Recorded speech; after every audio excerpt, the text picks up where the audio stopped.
Nous avions des questions que nous avions posées. La première, c'était la nature de l'état d'urgence. Est-ce qu'elle est générale ou est-ce qu'elle est d'ordre strictement sanitaire? Nous avons demandé au président de la République s'il envisageait d'aller au-delà en invoquant les dispositions de l'article 77 de la Constitution, parce que ça nous interpelle. Je ne vous dirai pas pourquoi maintenant. Nous avons considéré également qu'on n'a pas encore les détails sur qu'est-ce qui va alimenter ce fonds, 1000 milliards. Vous savez, aujourd'hui, nous n'avons pas de marche.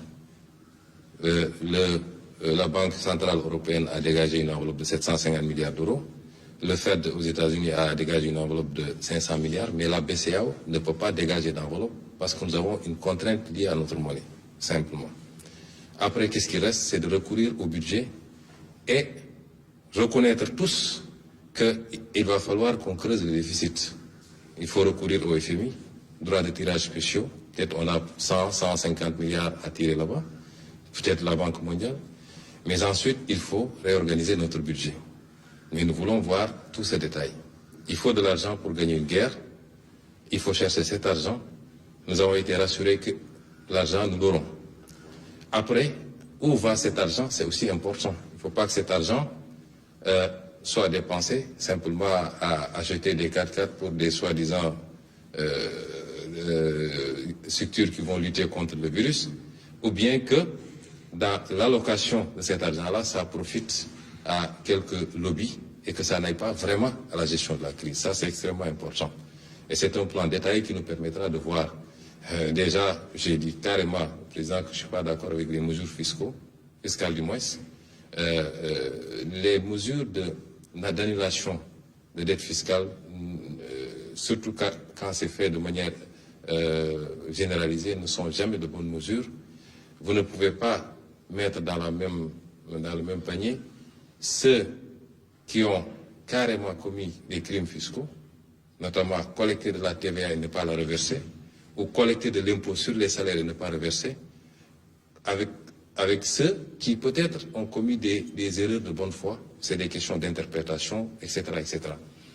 Mais nous avons considéré qu'il est plus pertinent de demander simplement un moratoire, de repousser le paiement de ces dettes fiscaux, puisque nous-mêmes, d'après ce qui m'a été dit, nous allons demander aux bailleurs de nous octroyer un délai pour le paiement de notre dette, plutôt que de procéder à l'annulation d'une dette, pour que ça aille simplement dans des poches et non pas dans la lutte réellement contre la pandémie ou la relance de l'économie.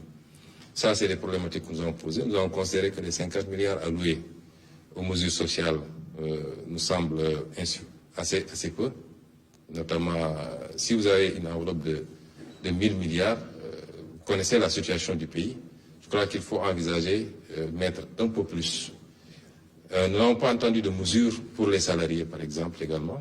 Il n'est pas question pour nous de dire, oui, les gens ne vont pas payer ceci ou cela. Il y a beaucoup de choses qui se disent, on ne paye pas le loyer, on ne paye pas l'eau, on ne paye pas l'électricité. On n'est pas à ça, puisqu'on n'a pas prononcé une mesure de confinement. Les gens peuvent continuer plus ou moins à vaquer à leur occupation. Mais il faut envisager des mesures pour accompagner ces pans, parce que beaucoup de gens dépendent de ces salariés. Et nous avons également abordé des préoccupations, toujours par rapport à l'utilisation de cette enveloppe et surtout au contrôle de cette enveloppe. D'où la pertinence de la question sur le recours à l'article 77 de la Constitution.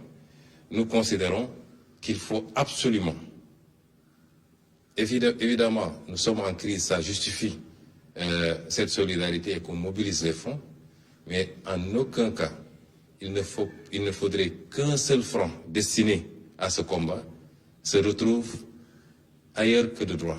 Et ça, c'est extrêmement important. Et c'est une gestion transparente et rigoureuse qui nous le permettrait.